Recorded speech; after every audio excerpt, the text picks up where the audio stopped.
साक्षात् परब्रह्म तस्मै श्री गुरुवे नमः।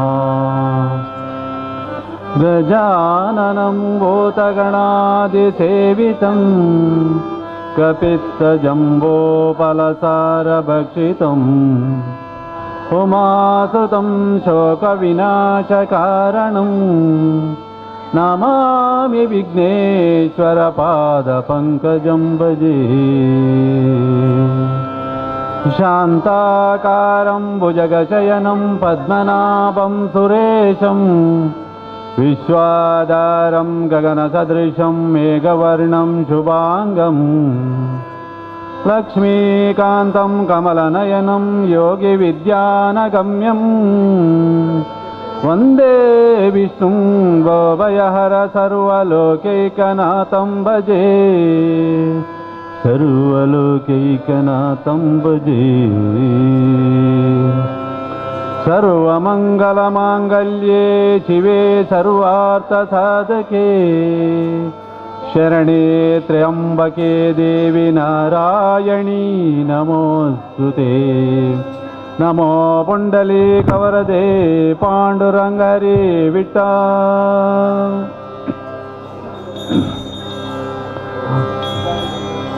ವಂದಿಪೆ ನಿನಗೆ ಗಣನಾಥ ಮೊದಲೊಂದಿಪೆ ನಿನಗೆ ಗಣನಾಥ ವಂದಿಪೆ ನಿನಗೆ ಗಣನಾಥ ವಂದಿಪೆ ನಿನಗೆ ಗಣನಾಥ ವಂದಿಪೆ ನಿನಗೆ ಗಣನಾಥ ಮೊದಲೊಂದಿಪೆ ನಿನಗೆ ಗಣನಾಥ। ಸರಸ್ವತಿ ಕೊಡು ಬೇಗ ದಿವ್ಯಮತಿ ಕೊಡು ಬೇಗ ದಿವ್ಯಮತಿ ಸರಸ್ವತಿ ಕೊಡು ಬೇಗ ದಿವ್ಯಮತಿ ಮೃಡಹರಿ ಹಯಮುಖ ದೊಡೆಯಳೆ ನಿನ್ನಯ ಮೃಡಹರಿ ಹಯಮುಖ ದೊಡೆಯಳೆ ನಿನ್ನಯ ಅಡಿಗಡಿಗೆ ರಘುವೆ ಅಮ್ಮ ಬ್ರಹ್ಮನ ರಾಣಿ ಅಡಿಗಡಿಗೆ ರಘುವೆ ಅಮ್ಮ ಬ್ರಹ್ಮಣ ರಾಣಿ ಕೊಡು ಬೇಗ ದಿವ್ಯಮತಿ ಸರಸ್ವತಿ ಕೊಡು ಬೇಗ ದಿವ್ಯಮತಿ ಕೊಡು ಬೇಗ ದಿವ್ಯಮತಿ ಸರಸ್ವತಿ ಕೊಡು ಬೇಗ ದಿವ್ಯಮತಿ।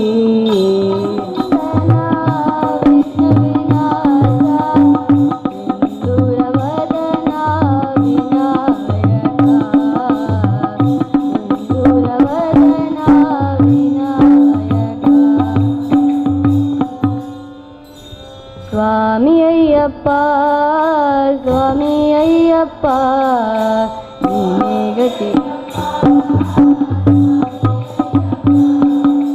ನೀನೇ ಗತಿಯಪ್ಪ ನಮಗೆ ನೀನೇ ಗತಿಯಪ್ಪ ನೀನೇ ಗತಿಯಪ್ಪ ನಮಗೆ ನೀನೇ ಗತಿಯಪ್ಪ ಅಂಧಕಾರದಲ್ಲಿ ಅಲೆದಾಡುತ್ತಲಿರುವೆ ಅಂಧಕಾರದಲ್ಲಿ ಅಲೆದಾಡುತ್ತಲಿರುವೆ ಕಂಗಳೆಟ್ಟು ತಂದೆ ಏನು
ಆತ್ಮೀಯ ಬಂಧುಗಳೇ, ಡಿಸೆಂಬರ್ ತಿಂಗಳ ಸತ್ಸಂಗ ಕಾರ್ಯಕ್ರಮದ ಪ್ರಯುಕ್ತ ಇವತ್ತು ನಾವೆಲ್ಲ ಇಲ್ಲಿ ಸೇರಿದ್ದೀವಿ. ಇವತ್ತಿನ ಸತ್ಸಂಗ ಕಾರ್ಯಕ್ರಮಕ್ಕೆ ವಿಶೇಷ ಅತಿಥಿಗಳಾಗಿ ಕಟೀಲು ಶ್ರೀ ದುರ್ಗಾಪರಮೇಶ್ವರಿ ಕ್ಷೇತ್ರದ ಅರ್ಚಕರಾದಂತಹ ಪೂಜ್ಯ ಶ್ರೀ ಹರಿನಾರಾಯಣದಾಸ ಆಸರಣ್ಣ ಅವರು ಇವತ್ತು ನಮ್ಮ ಜೊತೆಗೆ ವೇದಿಕೆಯಲ್ಲಿ ಉಪಸ್ಥಿತರಿದ್ದಾರೆ. ಇವರು ದಿನಾಂಕ 22/1/2020 ಮೊದಲುಗೊಂಡು ದಿನಾಂಕ 3/2/2020 ಶ್ರೀ ಕ್ಷೇತ್ರ ಕಟೀಲು ದುರ್ಗಾಪರಮೇಶ್ವರಿಯ ಬ್ರಹ್ಮ ಕಲಶೋತ್ಸವ ನಿಮಿತ್ತ ನಡೆಯುವಂತಹ ಕೋಟಿ ನಾಮ ಜಪ ಯಜ್ಞ ದೀಕ್ಷೆಯ ವಿಚಾರವಾಗಿ ಸಾಕಷ್ಟು ವಿಚಾರವನ್ನು ಅವರಿವತ್ತು ನಮ್ಮ ಜೊತೆ ಮಾತನಾಡಲಿಕ್ಕಿದ್ದಾರೆ. ಇದೀಗ ಕಾರ್ಯಕ್ರಮಕ್ಕೆ ಆಗಮಿಸಿದಂತಹ ತಮ್ಮೆಲ್ಲರನ್ನ ಸ್ವಾಗತಿಸುವುದಕ್ಕಾಗಿ ಕೊಡಿಯಾಲ್ಬೈಲ್ ಶಾರದಾ ವಿದ್ಯಾಸಂಸ್ಥೆಯ ಉಪಪ್ರಾಂಶುಪಾಲರಾದಂತಹ ಶ್ರೀಯುತ ದಯಾನಂದ್ ಕಟೀಲ್ ಸರ್ ಇವರಲ್ಲಿ ಕೇಳಿಕೊಳ್ತಾ ಇದ್ದಾರೆ. ಪ್ರಾರ್ಥನೆಗೆ ಶೀಘ್ರ ನಮಗೆ ಫಲವನ್ನು ಕೊಡುವಂಥ ನಂದಿನಿಯ ತಟದಲ್ಲಿ ಇರುವಂಥ ತಾಯಿಗೆ ಈ ವರ್ಷ ವಿಶೇಷವಾಗಿ ಬ್ರಹ್ಮಕಲಶೋತ್ಸವದ ಒಂದು ಶುಭ ಸಂದರ್ಭ. ಬ್ರಹ್ಮಕಲಶೋತ್ಸವ ಸಂದರ್ಭದಲ್ಲಿ ನಾಗಮಂಡಲ ಹಾಗೆ ಸಹಸ್ರ ಚಂಡಿಕಾ ಯೋಗ, ಅದರ ಜೊತೆಗೆ ವಿಶೇಷವಾಗಿ ಅಲ್ಲಿಯ ಆಚರಣ ಬಂಧುಗಳು ಹಾಗೆ ಆ ಒಂದು ಬ್ರಹ್ಮಕಲಶೋತ್ಸವ ಸಮಿತಿ ಏನಿದೆ ಅವರು ಯೋಚನೆ ಮಾಡಿದ್ದೇನೆಂದರೆ ಕೋಟಿ ಜಪ ಯಜ್ಞವನ್ನು, ಕೋಟಿ ಜಪ ನಾಮವನ್ನು ಮಾಡಬೇಕು ಅನ್ನೋ ಉದ್ದೇಶವನ್ನು ಮಾಡಿದರು. ಅದಕ್ಕಾಗಿ ಮೊನ್ನೆ ಕಳೆದ 15 ತಾರೀಕಿಗೆ ಶ್ರೀ ಕ್ಷೇತ್ರ ಕಟೀಲಿನಲ್ಲಿ ಅದರ ದೀಕ್ಷೆ ಆಯಿತು, ಮಂತ್ರವಿಧಿ ಆಯಿತು. ಅದ ನಂತರ ಹಲವಾರು ಸಾವಿರಾರು ಭಕ್ತಾಭಿಮಾನಿಗಳು ಆ ಕೋಟಿ ಜಪ ಯಜ್ಞದ ದೀಕ್ಷೆಯನ್ನು ಪಡ್ಕೊಂಡು ಅವರು ಆ ಒಂದು ಜಪ ಯಜ್ಞವನ್ನು, ಆ ಜಪ ಮಂತ್ರವನ್ನು ಪಠನ ಮಾಡಲಿಕ್ಕೆ ಪ್ರಾರಂಭ ಮಾಡಿದರು. ಇವತ್ತು ನಾವು ಯಾರಿಗೆಲ್ಲ ಮೊನ್ನೆ ಕ್ಷೇತ್ರಕ್ಕೆ ಬರಲಿಕ್ಕಾಗಲಿಲ್ಲ ಅಥವಾ ಅನಾನುಕೂಲ ಇತ್ತು ಅವರಿಗೆಲ್ಲರೂ ಕೂಡ ಈ ಪರಿಸರದಲ್ಲಿ ಸತ್ಸಂಗದಲ್ಲಿ ಈ ಕಾರ್ಯಕ್ರಮವನ್ನು ಜೋಡಿಸ್ಕೊಳ್ಬೇಕಂತ ಆಶಯವನ್ನು ಅಧ್ಯಕ್ಷರಾದಂಥ ಪ್ರೊಫೆಸರ್ ಎಂ ಬಿ ಪುರಾಣಿಕರು ಅವರಲ್ಲಿ ಮಾಡಿದಾಗ ಸಾಕಷ್ಟು ಸಂಖ್ಯೆಯಲ್ಲಿ ಇವತ್ತು ಈ ಒಂದು ಕಾರ್ಯಕ್ರಮಕ್ಕೆ ಆಗಮಿಸ್ತೀರಿ. ಸೊ ನಿಮ್ಮನ್ನೆಲ್ಲರನ್ನ ಮೊದಲಾಗಿ ಸ್ವಾಗತಿಸುತ್ತಾ ವೇದಿಕೆಯ ಮೇಲೆ ಉಪಸ್ಥಿತಿರುವಂಥ ಶ್ರೀ ಕ್ಷೇತ್ರ ಕಟೀಲ್ನ ವಿದ್ವಾನ್ ಶ್ರೀ ಹರಿನಾರಾಯಣದಾಸ ಆಸರಣ್ಣ ಅವರನ್ನು ಎಲ್ಲರ ಪರವಾಗಿ ಶ್ರದ್ಧಾ ಭಕ್ತಿಯಿಂದ ಗೌರವಪೂರ್ವಕವಾಗಿ ಈ ಕಾರ್ಯಕ್ರಮಕ್ಕೆ ಸ್ವಾಗತಿಸ್ತಾ ಇದ್ದೇನೆ. ಹರಿನಾರಾಯಣದಾಸ ಆಸರಣರು ಈಗ ಅವರಿಗೆ ದಿನಕ್ಕೆ 24 ಗಂಟೆ ಸಾಕಾಗುವುದಿಲ್ಲ. ಯಾಕಂದರೆ ಪೂರ್ತಿ ಮೊನ್ನೆ ಏನು ಕಟೀಲಲ್ಲಿ ಇಷ್ಟರವರೆಗೆ ಈ ಕಾರ್ಯಕ್ರಮದ ಬಗ್ಗೆ ಬೈಠಕ್ಗಳು ನಡೀತಿತ್ತು, ಆ ಪೂರ್ತಿ ಯಾವುದೇ ಕಾರ್ಯಕ್ರಮದ ಯಾವುದೇ ಸಮಿತಿಯ ಪೂರ್ತಿ ಆ ಪರಿಚಯ, ಆ ಕಾರ್ಯಕ್ರಮದ ಸ್ವರೂಪ ಅವರ ತಲೆಯಲ್ಲಿದೆ. ಆ ಮೊದಲ ಬೈಠಕ ಅಂತ ತಗೊಂಡಾಗ ಸುಮಾರು 38 ಸಮಿತಿಗಳ 3-4 ಗಂಟೆಗಳ ನಿರರ್ಗಳವಾಗಿ ಆ ಸಮಿತಿಯ ಜವಾಬ್ದಾರಿಯನ್ನು, ಆ ಸಮಿತಿಯಲ್ಲಿ ಯಾರೆಲ್ಲ ಕಾರ್ಯನಿರ್ವಹಿಸ್ತಾರೆ ಅದನ್ನೆಲ್ಲವನ್ನು ಹೇಳಿದರು. ಸೊ ಆ ರೀತಿ ಪೂರ್ತಿ ಪರಿಕಲ್ಪನೆ ಅವರ ತಲೆಯಲ್ಲಿದೆ. ಪ್ರತಿದಿನ ಕೂಡ ಹಲವಾರು ಕಡೆ ಇಂತಹ ಸಭೆಗಳಲ್ಲಿ ಹೋಗಿ ವಿಶೇಷವಾಗಿ ಬ್ರಹ್ಮಕಲಶಕ್ಕೆ ಬನ್ನಿ, ಹಾಗೆ ಕೋಟಿ ಜಪಯಜ್ಞದಲ್ಲಿ ತಾವೆಲ್ಲರೂ ಪಾಲ್ಗೊಳ್ಬೋದು ಎನ್ನುವಂಥ ಒಂದು ನಿಮಗೆ ಸ್ವಾಗತವನ್ನು ಮಾಡಲಿಕ್ಕಾಗಿ ಆಸರಣರು ಬಂದಿದ್ದಾರೆ. ಆದರೆ ನಮಗೆಲ್ಲರಿಗೂ ಗೊತ್ತಿದೆ ಅವರು ಹರಿನಾಥ್ ದಾಸ ಆಸರಣ ಅಂತ ಹೇಳಿದ್ರು. ಆದರೆ ಎಲ್ಲರಿಗೂ ನಾವು ಇಲ್ಲಿ ಹೋದವ್ರು ಕರೆಯುವುದಲ್ಲಿಗೆ ಅವರನ್ನು ಆಸರಣ ಅಂತ ಹೇಳಿದ್ರೆ ಅಣ್ಣೇರು ಅಂತ ಕರೀತಾರೆ. ಕಟೀಲಿಗೆ ಹೋದಾಗ ಕರೆಯೋದು ಅಣ್ಣೇರುಲ್ಲರ್ ಅಂತ ಹೇಳ್ಕೊಂಡು, ಯಾವ ಅಣ್ಣೇರು ಅಂತೆಲ್ಲ ಆಸರಣ ಬಂಧುಗಳಿಗೆ ವಿಶೇಷ ಹೆಸರು ಅಂದರೆ ಅಣ್ಣೇರು ಅಂತ ಹೇಳ್ಕೊಂಡು. ಸೊ ಅವರು ಇವತ್ತು ಉಪಸ್ಥಿತರಿದ್ದಾರೆ. ಏನು ಕೋಟಿ ಜಪ ಯಜ್ಞದಲ್ಲಿ ನಮಗೆ ಏನೆಲ್ಲ ಸಂದೇಹಗಳಿದೆ, ಏನು ಮಾಡಬೇಕು ಅದರ ಬಗ್ಗೆ ಸಂಪೂರ್ಣವಾದ ಮಾಹಿತಿಯನ್ನು ನಮಗೆ ನೀಡ್ತಾ ಇದ್ದಾರೆ. ನಮ್ಮ ಜೊತೆ ಇವತ್ತಿನ ಈ ಕಾರ್ಯಕ್ರಮದ ಅಧ್ಯಕ್ಷವನ್ನು ವಹಿಸುವವರು ಗೌರವಾನ್ವಿತ ಪ್ರೊಫೆಸರ್ ಎಂ ಬಿ ಪುರಾಣಿಕರು. ನಿಮ್ಗೆ ಗೊತ್ತಿರ್ಬೋದು, ಶಾರದಾ ಸಮೂಹ ಸಂಸ್ಥೆಗಳು ಏನು 1992ರಲ್ಲಿ ಮಂಗಳೂರಿನ ಹೃದಯ ಭಾಗದಲ್ಲಿ ಪ್ರಾರಂಭವಾದಂಥ ಸಂಸ್ಥೆ ಇವತ್ತು ಶಾರದಾ PU ಕಾಲೇಜ್ ಇರ್ಬೋದು, ಶಾರದಾ ವಿದ್ಯಾನಿಕೇತನದ 2 ಕ್ಯಾಂಪಸ್ಗಳು, ಶಾರದಾ ವಿದ್ಯಾನಿಕೇತನ ಕ್ಯಾಂಪಸ್ ಮತ್ತು ಶಾರದಾ ಆಯುರ್ವೇದ ಕ್ಯಾಂಪಸ್, ಅದ್ರ ಜೊತೆಗೆ ಒಂದು ನಮ್ಮ ಪರಿಸರದಲ್ಲಿ ಅಥವಾ ನಮ್ಮ ಸಮಾಜದಲ್ಲಿ ಇರುವಂತಹ ಏನು ವರ್ಗದ ಜನರಿದ್ದಾರೆ ಅವರಿಗೆ ವಿಶೇಷವಾದಂಥ ಒಂದು ಸವಲತ್ತನ್ನು ಕೊಟ್ಟು ಮಧ್ಯಾಹ್ನದ ಊಟವನ್ನು ಕೊಟ್ಟು ಶುಭೋದಯ ವಿದ್ಯಾಲಯ ಎನ್ನುವಂಥ ಒಂದು ವಿದ್ಯಾಸಂಸ್ಥೆ ನಡೆಸಿ ಅಲ್ಲಿ ನಿರಂತರವಾಗಿ CBSE ಪಠ್ಯಕ್ರಮದ ಜೊತೆಗೆ ಬಡ ಮಕ್ಕಳಿಗೆ ಅಥವಾ ಯಾರು ಸ್ವಲ್ಪ ಕಲಿಕೆಯಲ್ಲಿ ಅವರಿಗೆ ಕಲೀಲಿಕ್ಕೆ ಅಸಾಧ್ಯ ಇದೆ ಅಥವಾ ಸ್ವಲ್ಪ ಅಂಗವೈಕಲ್ಯ ಅಥವಾ ವಿಶೇಷ ಸಾಮರ್ಥ್ಯದ ಮಕ್ಕಳಿಗೆ ಕೂಡ ಒಂದು ಪಾಠ ಪ್ರವಚನ ಮಾಡುವಂಥ ಶುಭೋದಯ ವಿದ್ಯಾಲಯ ಇರ್ಬೋದು. ಹಾಗೆ ಪ್ರತಿಯೊಂದು ಡಿಗ್ರಿ ಕಾಲೇಜ್ ಇರ್ಬೋದು ಇದರೆಲ್ಲ ಅಧ್ಯಕ್ಷರಾಗಿ ಮಾರ್ಗದರ್ಶನ ಮಾಡ್ತಾರೆ. ನಮಗೆ ಸಂತೋಷ ವಿಷಯ ಏನಂದರೆ ಮೊನ್ನೆ ಉಡುಪಿಯಲ್ಲಿ ನಡೆದಂತಹ ಒಂದು ಕಾರ್ಯಕ್ರಮ, ಅಲ್ಲಿ ಒಂದು ಸ್ವಾಮಿಗಳ ಉಪಸ್ಥಿತಿಯಲ್ಲಿ ನಡೆದ ಕಾರ್ಯಕ್ರಮ ಇಡೀ ನಮ್ಮ ವಿದ್ಯಾಸಂಸ್ಥೆಗೆ ಹಿಂದೂ ಸಮಾಜಕ್ಕೆ ಒಂದು ಗೌರವವನ್ನು ತಂದುಕೊಟ್ಟ ಕಾರ್ಯಕ್ರಮ. ಆ ಸಭೆಯಲ್ಲಿ ನಮ್ಮ ಅಧ್ಯಕ್ಷರಾದ ಪ್ರೊಫೆಸರ್ ಎಂ ಬಿ ಪುರಾಣಿಕರನ್ನು ಗುರುತಿಸಿ ಆ ಸಮಾಜದಲ್ಲಿ ಅವರನ್ನು ಒಂದು ಅಲ್ಲಿ ಅವರಿಗೆ ಗೌರವ ನೀಡಿದ್ದಾರೆ. ಸಮಾಜ ಭೂಷಣ ಎನ್ನುವಂಥ ಒಂದು ಬಿರುದನ್ನು ಸ್ವಾಮಿಗಳ ಎದುರಿಗೆ ಕೃಷ್ಣನ ಪ್ರಸಾದವಾಗಿ ನೀಡಿದ್ದು ಇಡೀ ಸಂಸ್ಥೆಗೆ ಅಥವಾ ನಮ್ಮ ಈ ಹಿಂದೂ ಸಮಾಜಕ್ಕೆ ಒಂದು ಒಳ್ಳೆಯ ಅವರಿಗೆ ನೀಡಿದಂಥ ಕೊಡುಗೆ ಎಲ್ಲರಿಗೂ ಅದು ಸಂತೋಷ ತಂದಿದೆ. ಶ್ರೀಮದ್ ಭಗವದ್ಗೀತಾ ಅಥ ತೃತೀಯೋಧ್ಯಾಯಃ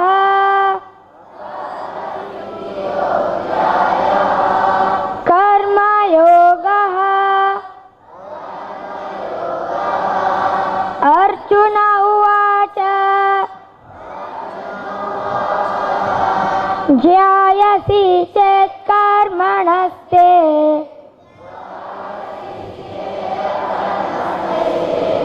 ಮತಾ ಬುದ್ಧಿರ್ಜನಾರ್ದನ.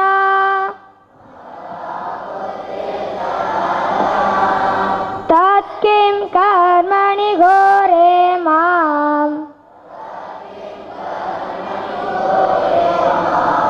ನಿಯೋಜಯಸಿ ಕೇಶವ. ವ್ಯಾಮಿಶ್ರೇಣೇವ ವಾಕ್ಯೇನ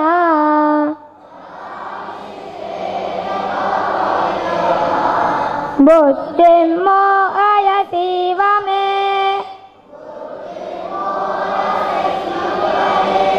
ತದೇಕಂ ವದ ನಿಶ್ಚಿತ್ಯ ಶ್ರೀ ಭಗವಾನುವಾಚ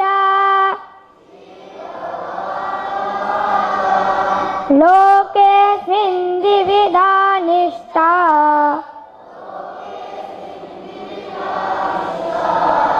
ಪುರಾ ಪ್ರೋಕ್ತಾ ಮಯಾ ನಘ.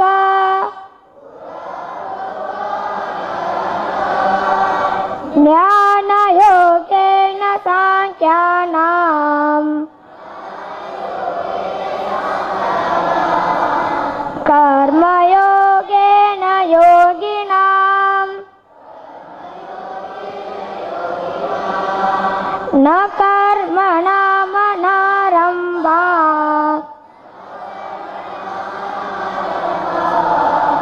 ನೈಷ್ಕಾರ್ಯಂ ಪುರುಷೋಷ್ಣುತೆ.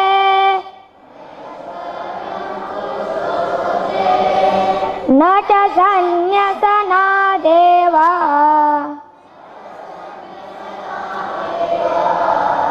ಸಿದ್ಧಿಂ ಸಮಧಿಗಚ್ಚತಿ. ಜಾತು ತಿಷ್ಠತ್ಯ ಕರ್ಮ ಕೃತ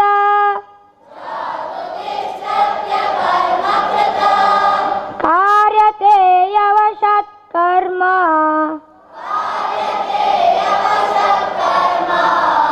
ಸರ್ವ ಪ್ರಕೃತಿ ಜೈರ್ಗುಣೈ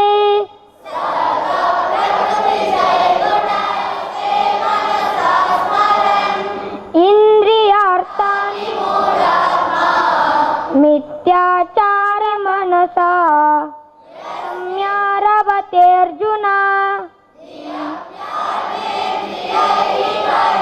ಜ್ಯಾಯೋ ಹ್ಯಕರ್ಮಣಃ ಶರೀರಯಾತ್ರಾಪಿ ನ ಪ್ರಸಿದ್ಧೇದ ಕರ್ಮಣಃ. ಓಂ ಶ್ರೀ ಕೃಷ್ಣಾರ್ಪಣಮಸ್ತು.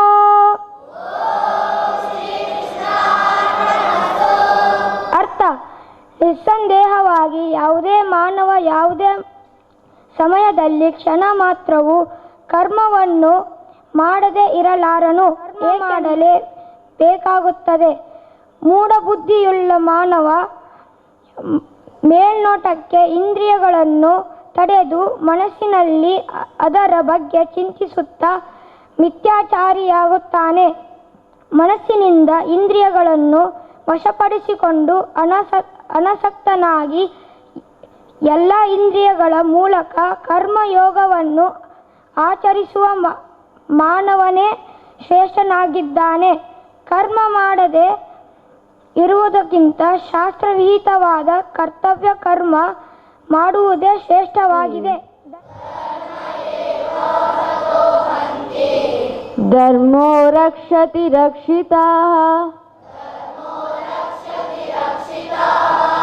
ತಸ್ಮಾತ್ ಧರ್ಮೋ ನ ಹಂತವ್ಯೋ. ನಾಶ ಮಾಡುತ್ತದೆ, ಹಾಗೆ ಧರ್ಮ ರಕ್ಷಕರನ್ನು ಅದು ರಕ್ಷಿಸುತ್ತದೆ. ಆದ್ದರಿಂದ ಧರ್ಮ ನಾಶವಾಗುವುದಿಲ್ಲ. ಧರ್ಮವನ್ನು ಯಾರಿಂದಲೂ ನಾಶ ಮಾಡಲು ಆಗುವುದಿಲ್ಲ. ಧನ್ಯವಾದ. ಕುತಿಮ್ಮನ ಕಗ್ಗ. ಹಸ್ತಕ್ಕೆ ಬರೆನಕ್ಕೆ ಓದುತ್ತ ಓದುತ್ತ ಮಸ್ತಕಕ್ಕಿಟ್ಟು ಗಂಭೀರವಾದೆ ವಿಸ್ತರದ ದರ್ಶನಕ್ಕೆ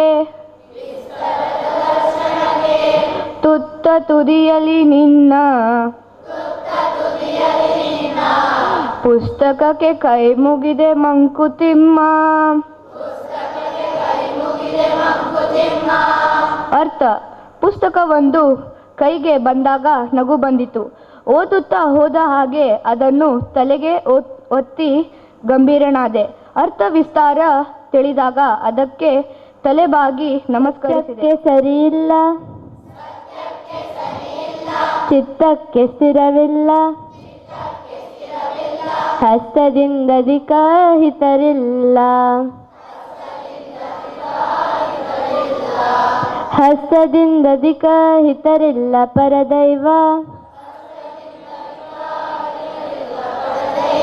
ನಿತ್ಯ ನಿಂದಿಲ್ಲ ಸರ್ವಜ್ಞ. ಅರ್ಥ: ಸತ್ಯಕ್ಕೆ ಸರಿಯಾದುದು, ಚಿತ್ತಕ್ಕೆ ಸ್ಥಿರವಾದುದು ಮತ್ತು ಸ್ವಹಸ್ತಕ್ಕಿಂತ ಹೆಚ್ಚಿನ ಹಿತವಂತರು ಯಾರೂ ಇಲ್ಲ. ಅದರಂತೆ ಪರದೈವಕ್ಕೆ ಭಕ್ತರನ್ನು ಬಿಟ್ಟು ಯಾರೂ ಇಲ್ಲ. ಧನ್ಯವಾದ. तो दुख काहे को होई जो सुख में समिरन करे, तो दुख काहे को होई कबीरा, तो दुख काहे को होई.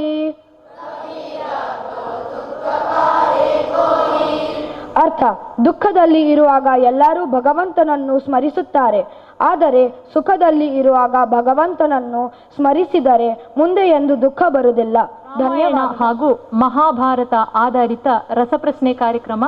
ಈ ಕಾರ್ಯಕ್ರಮವನ್ನ ನಮ್ಮ ಸಂಸ್ಥೆಯ ಸಂಸ್ಕೃತ ಗುರುಗಳಾಗಿರತಕ್ಕಂತಹ ಶ್ರೀಯುತ ಶುಭಕರ್ ಸರ್ ಇವರು ನಡೆಸಿಕೊಡಲು. ಕುರುಕ್ಷೇತ್ರ ಯುದ್ಧಕ್ಕಾಗಿ ದುರ್ಯೋಧನ ಶ್ರೀಕೃಷ್ಣನಲ್ಲಿ ಏನು ಕೇಳಿದನು?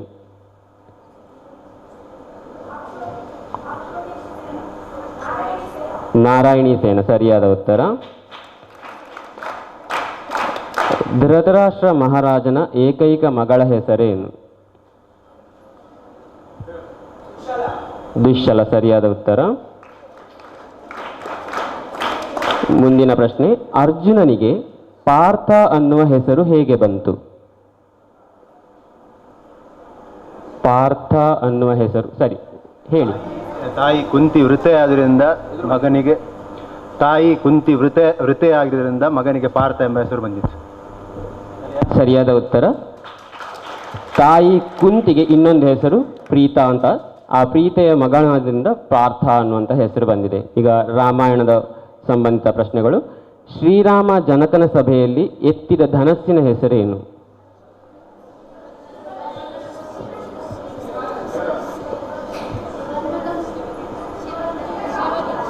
ಸರಿಯಾದ ಉತ್ತರ ಕೊನೆಯಲ್ಲಿ ಹೇಳಿದ್ದು ಪಿನಾಕ.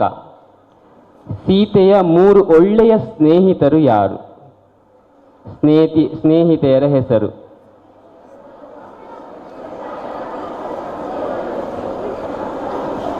ಅವರನ್ನು ಸಹೋದರಿ ಎಂದಲೂ ಹೇಳುತ್ತಾರೆ.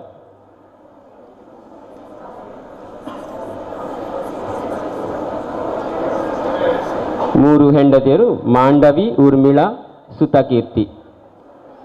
ಮಾಂಡವಿಯ ಗಂಡನ ಹೆಸರೇನು?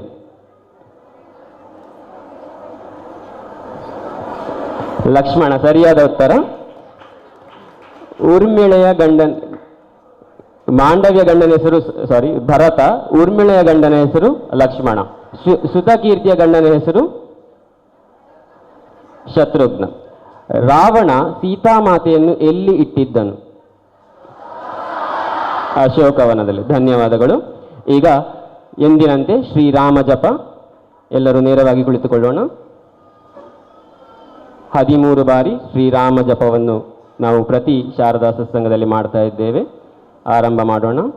ಶ್ರೀರಾಮ ಜಯ ರಾಮ ಜಯ ಜಯ ರಾಮ, ಶ್ರೀರಾಮ ಜಯ ರಾಮ ಜಯ ಜಯ ರಾಮ, ಶ್ರೀರಾಮ ಜಯ ರಾಮ ಜಯ ಜಯ ರಾಮ, ಶ್ರೀರಾಮ ಜಯ ರಾಮ ಜಯ ಜಯ ರಾಮ, ಶ್ರೀರಾಮ ಜಯ ರಾಮ ಜಯ ಜಯ ರಾಮ, ಶ್ರೀರಾಮ ಜಯ ರಾಮ ಜಯ ಜಯ ರಾಮ, ಶ್ರೀರಾಮ ಜಯ ರಾಮ ಜಯ ಜಯ ರಾಮ, ಶ್ರೀರಾಮ ಜಯ ರಾಮ ಜಯ ಜಯ ರಾಮ, ಶ್ರೀರಾಮ ಜಯ ರಾಮ ಜಯ ಜಯ ರಾಮ, ಶ್ರೀರಾಮ ಜಯ ರಾಮ ಜಯ ಜಯ ರಾಮ, ಶ್ರೀರಾಮ ಜಯ ರಾಮ ಜಯ ಜಯ ರಾಮ, ಶ್ರೀರಾಮ ಜಯ ರಾಮ ಜಯ ಜಯ ರಾಮ, ಶ್ರೀರಾಮ ಜಯ ರಾಮ ಜಯ ಜಯ ರಾಮ, ಶ್ರೀರಾಮ ಜಯ ರಾಮ ಜಯ ಜಯ ರಾಮ. ಧನ್ಯವಾದಗಳು. ಅಯೋಧ್ಯೆಯಲ್ಲಿ ಆದಷ್ಟು ಬೇಗ ರಾಮ ಮಂದಿರ ಆಗಲಿ ನಮಿಸ್ತಾ. ಶ್ರೀ ಕ್ಷೇತ್ರ ಕಟೀಲಿನಲ್ಲಿ ಬರುವ ಜನವರಿ 22ರಿಂದ ಫೆಬ್ರವರಿ 3ರವರೆಗೆ ಬ್ರಹ್ಮಕಲಶೋತ್ಸವದ ಶುಭ ಸಂದರ್ಭ. ಈ ಶುಭ ಸಂದರ್ಭವನ್ನು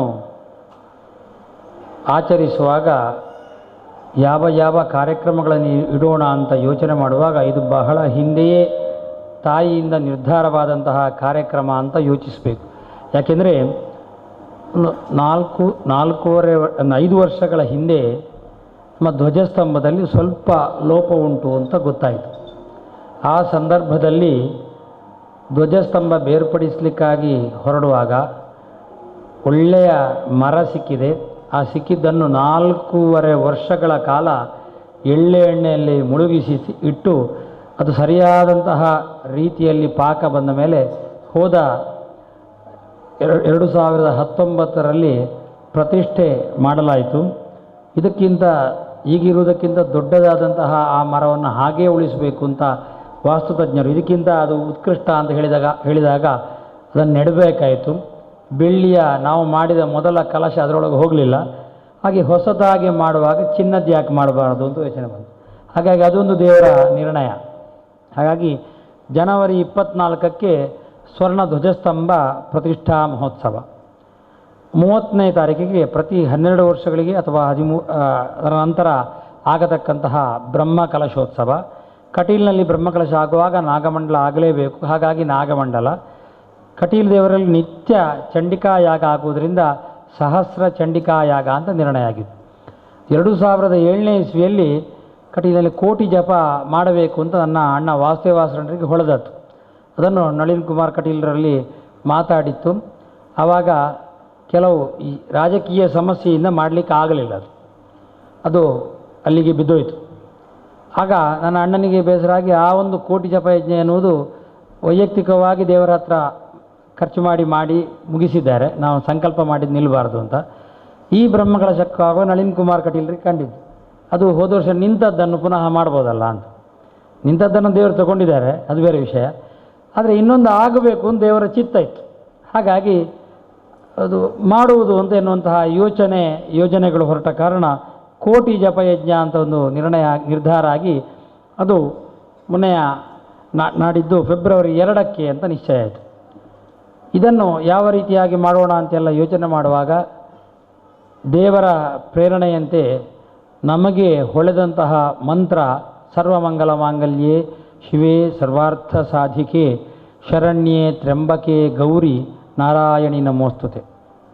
ಎಲ್ಲ ಮಕ್ಕಳಿಗೆ, ಎಲ್ಲ ತಾಯಂದಿರಿಗೆ, ಎಲ್ಲರಿಗೂ ಸಹ ಇದು ಗೊತ್ತಿರುವ ಮಂತ್ರವೇ. ಯಾಕೆ ಹೇಳಿದರೆ ಯಾವುದೇ ದೇವಿ ದೇವಸ್ಥಾನ ಇರಲಿ, ಅದು ಶಾರದಾ ದೇವಸ್ಥಾನ ಇರಲಿ ಅಥವಾ ಸರಸ್ವತಿ ದೇವಸ್ಥಾನ ಇರಲಿ ಅಥವಾ ಲಕ್ಷ್ಮೀ ದೇವಸ್ಥಾನ ಇರಲಿ, ಒಟ್ಟು ದುರ್ಗಾ ದೇವಸ್ಥಾನಗಳಿಗೆ ಅಮ್ಮ ಅಂತ ಕರೆಯಲ್ಪಡತಕ್ಕಂತಹ ದೇವಸ್ಥಾನಕ್ಕೆ ಹೋಗುವಾಗ ಎಲ್ಲ ತಾಯಿಯಂದರ ಬಾಯಲ್ಲಿರುವ ಬರತಕ್ಕಂತಹ ಒಂದು ಮಂತ್ರ ಅದು ಸರ್ವಮಂಗಲ ಮಾಂಗಲ್ಯೆ ಶಿವೇ ಸರ್ವಾರ್ಥ ಸಾಧಿಕೆ ಶರಣ್ಯೇ ತ್ರ್ಯಂಬಕೆ ಗೌರಿ ನಾರಾಯಣಿ ನಮೋಸ್ತುತೆ.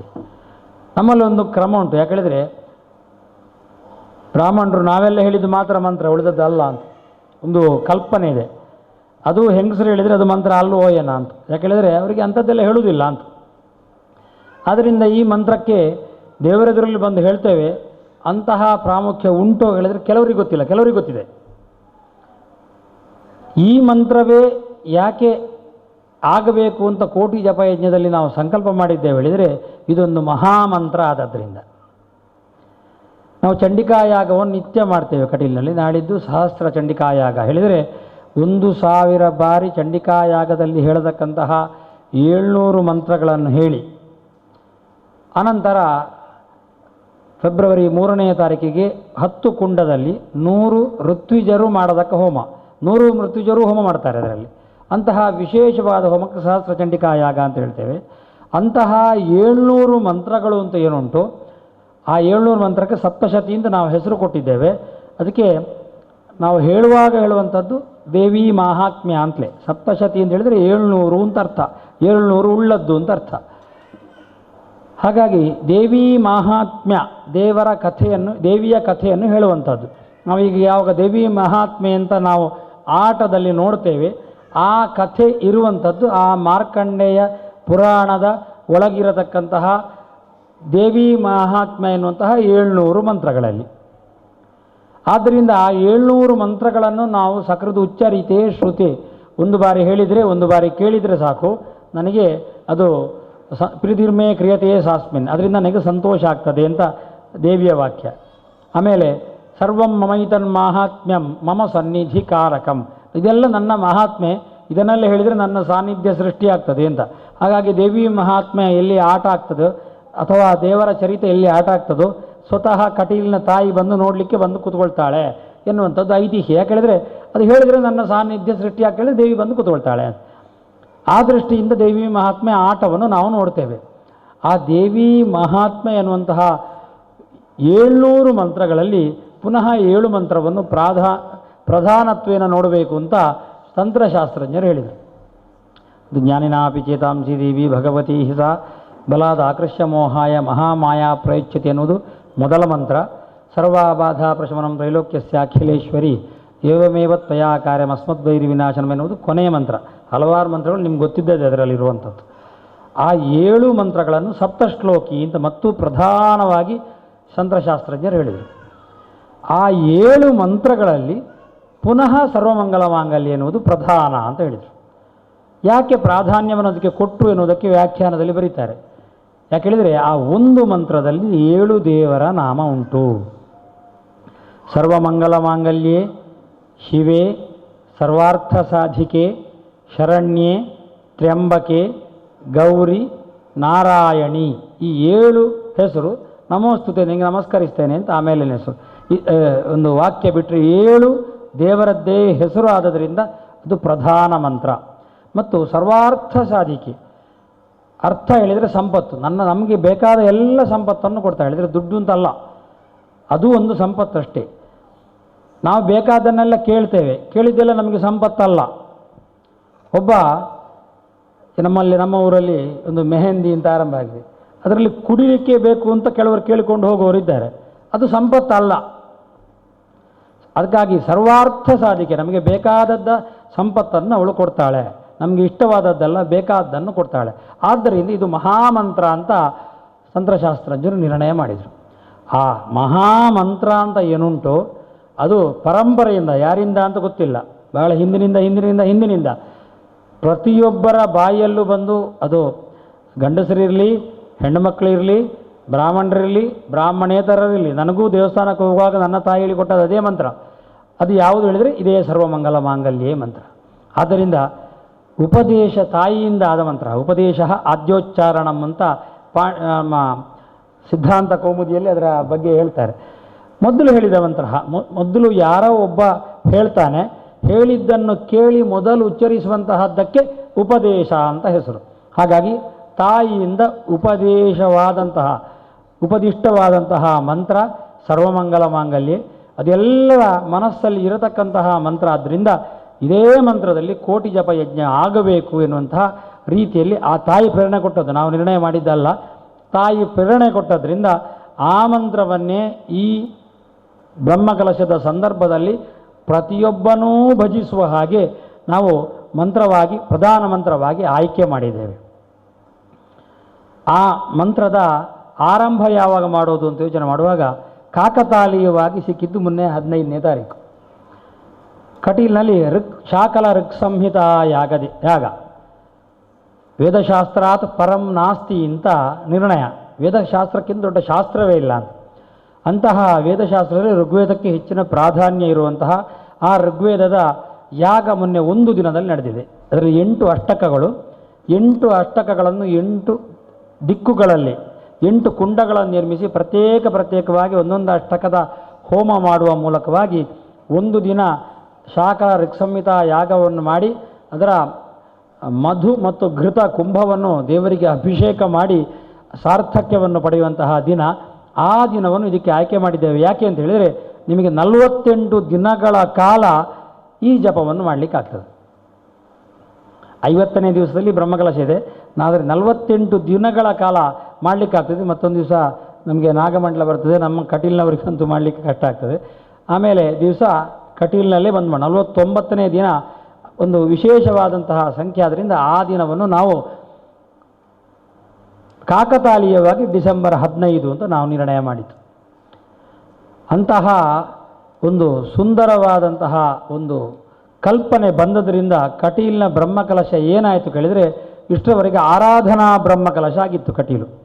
ಅಲ್ಲ, ಎಲ್ಲ ದೇವಸ್ಥಾನದಲ್ಲಿ ಹಾಗೆ ಏನು ಹೇಳಿದರೆ ನಾವೆಲ್ಲ ಸೇರಿ ಋತ್ವಿಜವರು ಹೋಮ ಹವನಾದಿಗಳನ್ನು ಮಾಡ್ತಾರೆ, ಎಲ್ಲರೂ ಕೈ ಮುಗಿತಾರೆ, ಭಕ್ತಿಭಾವದಿಂದ ಭಜಿಸ್ತಾರೆ. ಆರಾಧನೆ ಅನ್ನೋದಕ್ಕೆ ಇದಕ್ಕೂ ಅರ್ಥ ಉಂಟು, ಅದು ಹೌದು ಸಹ.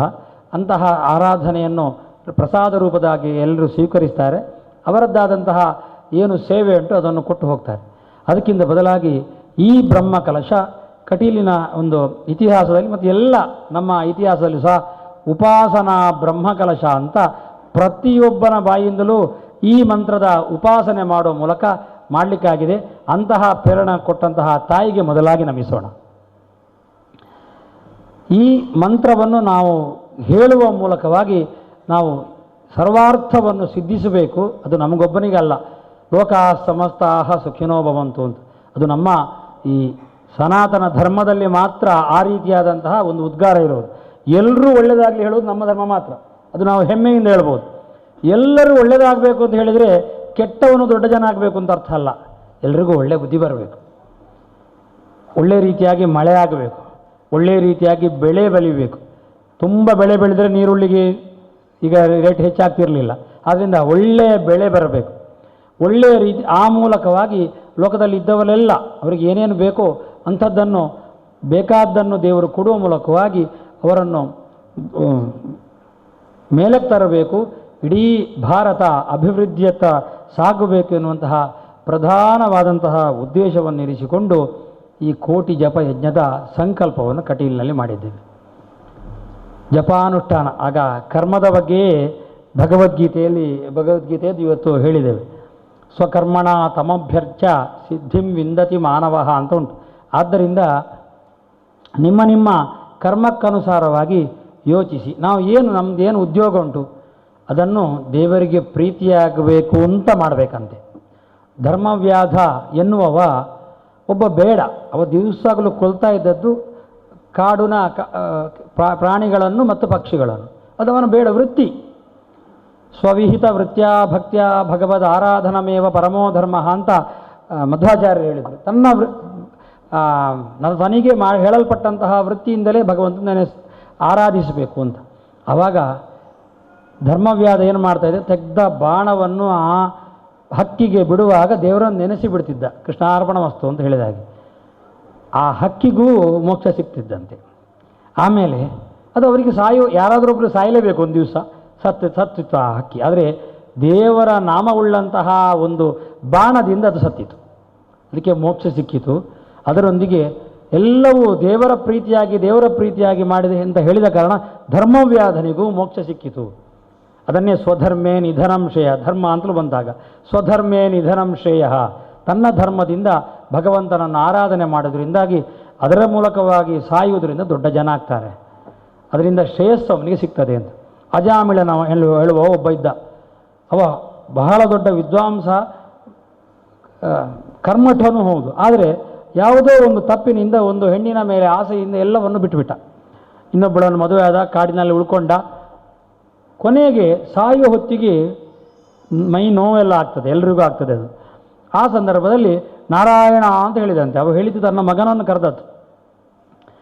ಹಿಂದಿನದ್ದಾದಂತಹ ಸಂಸ್ಕಾರ ಅವನಲ್ಲಿ ಇದ್ದದ್ರಿಂದ, ಮತ್ತು ತನ್ನ ಮಗನಿಗೆ ನಾರಾಯಣ ಅಂತ ಹೆಸರಿಟ್ಟು ಪ್ರೀತಿಯಿಂದಲೂ ಹೇಳಿದರು. ಆ ಹೆಸರು ನಾರಾಯಣ ದೇವರದ್ದಾದ್ದರಿಂದ ವಿಮಾನದಲ್ಲಿ ಅವ ಮೇಲೆ ಹೋದ ಅಂತ ಕಥೆ ಸಿಗ್ತದೆ. ಹಾಗಾಗಿ ಸಂತತಂ ಚಿಂತೆಯೇನಂತಂ ಅಂತ್ಯಕಾಲೇ ವಿಶೇಷತಃ, ನಿತ್ಯವೂ ಭಗವಂತನನ್ನು ಸ್ಮರಣೆ ಮಾಡಬೇಕು. ಆವಾಗ ಅಂತ್ಯಕಾಲದಲ್ಲಿ ವಿಶೇಷವಾಗಿ ಮಾಡಬೇಕು. ಅಂತ್ಯಕಾಲದಲ್ಲಿ ವಿಶೇಷ ಮಾಡಲಿಕ್ಕೆ ಆಗೋದಿಲ್ಲ. ನಮ್ಮ ಮೈಗೆ ನೋವಾಗುವಾಗ ನಾವು ಆಯಿ ಅಂತ ಹೇಳ್ತೇವೆ ಅಷ್ಟೇ, ನೋವಾಗುವಾಗ ಹೇಳುವಂತಹ ಶಬ್ದ. ಆಗ ಕೊನೆಯ ಕಾಲದಲ್ಲಿ ಹೆಚ್ಚು ನೋವಾಗ್ತದಂತೆ ಮೈಗೆ. ಆವಾಗ ನಮಗೆ ಬರೋದು ಆಯಿ ಆಯಿ ಅಂತಲೇ ಬರೋದು. ದಿನಗಳನ್ನು ಕೊಡುವ ಮೂಲಕವಾಗಿ, ಯಾಗ ಯಜ್ಞಾದಿಗಳನ್ನು ಮಾಡುವ ಮೂಲಕವಾಗಿ, ಸ್ವತಃ ತಪಶ್ಚರ್ಯೆಯನ್ನು ಮಾಡುವ ಮೂಲಕವಾಗಿ ಎಲ್ಲವನ್ನು ಖರ್ಚು ಮಾಡಿ ತನ್ನ ಆನಂದವನ್ನು ಕಾಣ್ತಾ ಇದ್ದಂತೆ. ಒಂದು ದಿನ ಯಾಗ ದೀಕ್ಷಿತನಾಗಿ ಯಾಗವನ್ನು ಮಾಡಿ ಅನಂತರ ದಿಗ್ವಿಜಯದಿಂದ ತನ್ನ ಊರಿಗೆ ಹೋಗಲಿಕ್ಕೆ ಅಂತ ಹೊರಡುವಾಗ ಮೇಲಿಂದ ರಾವಣ ಹೋದ. ರಾವಣನಿಗೊಂದು ಹುಚ್ಚುಂಟು, ಅವನಿಗಿಂತ ದೊಡ್ಡ ಜನ ಇರಬಾರ್ದು ಲೋಕದಲ್ಲಿ ಅಂತ. ದೇವತೆಗಳನ್ನಾದರೂ ಬಿಡುವುದಿಲ್ಲ, ಯಾರನ್ನೂ ಬಿಡುವುದಿಲ್ಲ. ದೇವತೆಗಳು ಸಹ ಒಂದು ಬಾರಿ ರಾವಣ ಮೇಲಿಂದ ಹೋಗ್ತಾ ಇದೆ ಅಂತ ಅಡಗಿ ಕೂತ್ಕೊಂಡ್ರಂತೆ. ಅಡಗಿ ಕೂತ್ಕೊಳ್ಳುವಾಗ ಯಮ ಒಂದು ಕಾಗೆಯ ಸ್ವರೂಪದಲ್ಲಿ ಅಡಗಿ ಕೂತ್ಕೊಂಡ ಕಾರಣ ಪ್ರೇತಾಧಿಪತಿಯಾದಂತಹ ಯಮನ ಆರಾಧನೆಯನ್ನು ಶ್ರಾದ್ದ ದಿವಸ ನಾವು ಕಾಗೆಗೆ ಅನ್ನ ಇಡುವ ಮೂಲಕ ಆಚರಿಸ್ತೇವೆ. ಅದು ರಾವಣನಿಂದಾಗಿ ಅದು ರಾವಣನಿಗೊಂದು ಹುಚ್ಚು. ಹಾಗೆ ವಾಲಿ ಮತ್ತು ಕಾರ್ತವೀರ್ಯರಲ್ಲಿ ಸೋತ ಕಥೆಯನ್ನು ನಾವು ಯಕ್ಷಗಾನದಲ್ಲಿ ನೋಡ್ತೇವೆ. ಉಳಿದವರನ್ನೆಲ್ಲ ಅವ ಕೊಂದಿದ್ದಾನೆ. ಹಾಗೆ ಈ ಅನರಣ್ಯಕನನ್ನು ಕೊಲ್ತಾನೆ ಅವನು. ರಾವಣನಿಗೆ ವರಬಲ ಇದ್ದದರಿಂದ ಅನರಣ್ಯಕನಿಗೆ ಸಾಮರ್ಥ್ಯ ಇದ್ದರೂ ಸಹ ಅವನಲ್ಲಿ ಎದುರಿಸಲಿಕ್ಕೆ ಆಗಲಿಲ್ಲ. ಆದರೆ ಸಾಯುವಾಗ ಒಂದು ಮಾತಂದು ಸಾಯ್ತಾನಂತೆ ಅವ. ಯದಿ ದತ್ತಂ ಯದಿ ಹುತಂ ಯದಿ ಮೇ ಸುಕೃತಂ ತಪಃ ಉತ್ಪತ್ಸ್ಯೇತೆ ಕುಲೇ ಹ್ಯಸ್ಮಿನ್ ಇಕ್ಷ್ವಾಕೂಣಾಂ ಮಹಾತ್ಮನಾಂ ರಾಮೋ ದಾಶರಥಿರ್ನಾಮ ಸತೇ ಹಂತ ಭವಿಷ್ಯತಿ.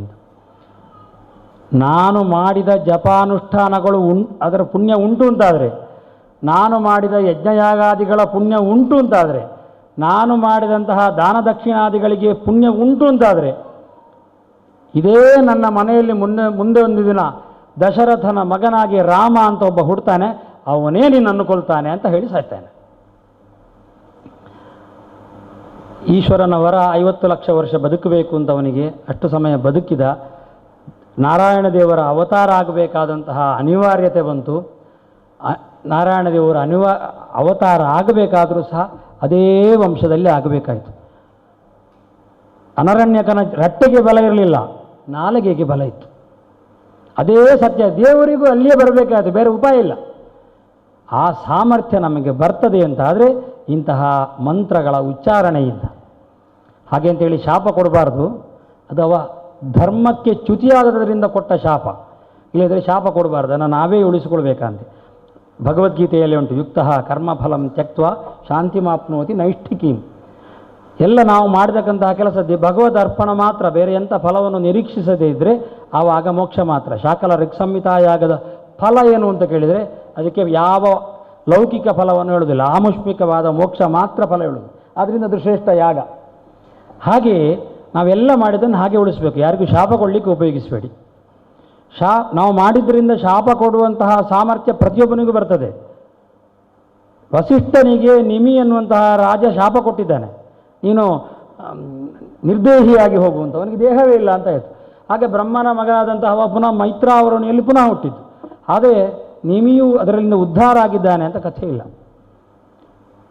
ಆದ್ದರಿಂದ ಶಾಪ ಕೊಡದೆ ಅದನ್ನು ಹಾಗೇ ಉಳಿಸಿದರೆ ಆವಾಗ ಧರ್ಮದ ಮುನ್ನಡೆಗೆ ಅದು ನಮಗೆ ಸಹಕಾರಿಯಾಗ್ತದೆ. ನಮ್ಮ ಆಮುಷ್ಮಿಕವಾದಂತಹ ಬೆಳವಣಿಗೆ ನಮಗೆ ಸಹಕಾರಿಯಾಗ್ತದೆ. ಅದರಿಂದ ಆ ಜಪವನ್ನು ಮಾಡುವಾಗ ಆ ರೀತಿಯಾಗಿ ಮಾಡ್ತಾ ನಾವು ದೇವರ ಸ್ಮರಣೆಯನ್ನು ಮಾಡಬೇಕು. ಅದಕ್ಕೆ ದೇವರ ಆರಾಧನೆಗೆ ವಿಧಿ ಹೇಳ್ತಾರೆ, ಶ್ರವಣ ಮನನ ನಿಧಿಧ್ಯಾಸನ ಅಂತ. ಶ್ರವಣ ಹೇಳಿದರೆ ಕೇಳುವುದು. ನಾವು ಈಗಾಗಲೇ ನಮ್ಮ ತಾಯಿಯಿಂದ ಕೇಳಿದ್ದೇವೆ ಆ ಮಂತ್ರವನ್ನು. ಅದನ್ನು ಕೇಳಿದ್ದನ್ನೇ ನಾವು ನಮಗೆ ನೆನಪಿಸಿಕೊಳ್ಳುವಂತಹ ದೃಷ್ಟಿಯಿಂದ ಮನನ ಪುನಃ ಹೇಳ್ತಾ ಹೇಳ್ತಾ ಮುಂದೆ ಹೋಗುವುದು. ನಾವು ಹೇಳ್ತಾ ಹೇಳ್ತಾ ಹೋಗುವಾಗ ನಾವು ಇಷ್ಟು ಜನ ಇದ್ದೇವೆ, ಇಷ್ಟು ಜನರ ಮಧ್ಯದಲ್ಲಿ ನಮಗೆ ಅನೇಕ ಅಂತ ಒಬ್ಬರ ಹಾಗೆ ಇಲ್ಲ. ಆದರೆ ಹೇಳ್ತಾ ಹೇಳ್ತಾ ಇರುವಾಗ ನಾವು ಒಬ್ಬರೇ ಇದ್ದೇವೆ ಅನ್ನುವಂತಹ ಭಾವನೆ ನಮಗೆ ಅಭಿವೃದ್ಧಿ ಆಗ್ತದೆ. ಆವಾಗ ನಮಗೆ ಎದುರಲ್ಲಿ ನಾವು ಏನು ದೇವರನ್ನು ನೆನೆಸ್ತೇವೆ, ನಮ್ಮ ಕಟೀಲ್ ದೇವರನ್ನು ಕೊಡಿಸಿ ನೆನೆಸಿದ್ರೆ ಆ ಕಟೀಲ್ ದೇವರೇ ನಮ್ಮ ಕಣ್ಣ ಮುಂದೆ ಬಂದು ನಿಂತಾಗ ಆಗ್ತದೆ. ಆವಾಗ ನಿಧಿಧ್ಯಾಸನ, ನಮ್ಮದು ಇಡೀ ಮನಸ್ಸನ್ನು ಅದರಲ್ಲಿ ನಾವು ಒಂದು ಕೇಂದ್ರೀಕರಿಸಿಕೊಂಡು ಮುಂದೆ ಹೋಗ್ತೇವೆ. ಅದು ಮೋಕ್ಷಕ್ಕೆ ದಾರಿ. ಅಂತಹ ಕಾಯಕಕ್ಕೆ ನಾವು ತೊಡಗಿಸಿಕೊಳ್ಳಬೇಕು ಎನ್ನುವುದು ಈ ಕೋಟಿ ಜಪಯಜ್ಞದ ಉದ್ದೇಶ. ಒಂದು ಬಾರಿ ಹೇಳಿ ಹೋಗ್ಬೋದು, ಒಂದು ಬಾರಿ ಹೇಳಿದರೆ ಅಂತಹ ನಿಧಿಧ್ಯಾಸನ ನಮಗೆ ಬರುವುದಿಲ್ಲ. ಅದರಿಂದ ಹಲವಾರು ಬಾರಿ ಪುನರಾವರ್ತನೆ ಮಾಡಬೇಕು. ಮಂತ್ರದ ಫಲವನ್ನು ಶಾಸ್ತ್ರ ಹೇಳುವಾಗ ಹೇಳಿದ್ದಾರೆ, ಒಂದು ಬೊಟ್ಟಿನಾಗೆ ನಿರಂತರವಾಗಿ ನೀರು ಬೀಳ್ತಾ ಉಂಟು ಒಂದು ಕಲ್ಲಿಗೆ. ಕಲ್ಲು ಎನ್ನುವುದು ಕಠಿಣ, ಅದಕ್ಕೆ ಎಷ್ಟು ನೀವು ಜೋರಾಗಿ ನೀರು ಬಿಟ್ಟರೂ ಅದು ಏನೂ ಆಗೋದಿಲ್ಲ. ಆದರೆ ಒಂದು ಬೊಟ್ಟು ನೀರು ಬೀಳ್ತಾ ಇರುವಾಗ ಆ ಕಲ್ಲಿಗೆ ಕಾಣ್ತದೆ, ಏನು ನಾನು ಯಾವುದೇ ರೀತಿಯಾಗಿ ಸ್ಪಂದಿಸದೇ ಇದ್ದರೂ ಸಹ ನನ್ನ ಹತ್ರ ಬೀಳ್ತಾ ಉಂಟು, ನನ್ನನ್ನು ತಂಪು ಮಾಡ್ತಾ ಉಂಟು ಅಂತ ಕಂಡು ಆ ಕಲ್ಲು ಮೆತ್ತಗಾಗ್ತದೆ ಅಂತೆ, ಅದರಲ್ಲಿ ಒಂದು ತೂತು ಬೀಳ್ತದೆ.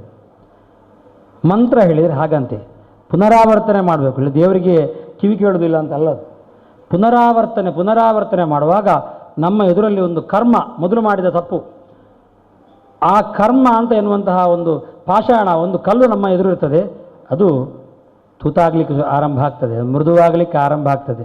ಆ ಕರ್ಮದ ಒಂದು ಬಂಧನದಿಂದ ದಾಟಿ ಹೋದರೆ ಆವಾಗ ಆ ದೇವರ ಸಾಕ್ಷಾತ್ಕಾರ ಆಗ್ತದೆ ಅಂತ ಮಂತ್ರಶಾಸ್ತ್ರದಲ್ಲಿ ಹೇಳುವಂಥದ್ದು.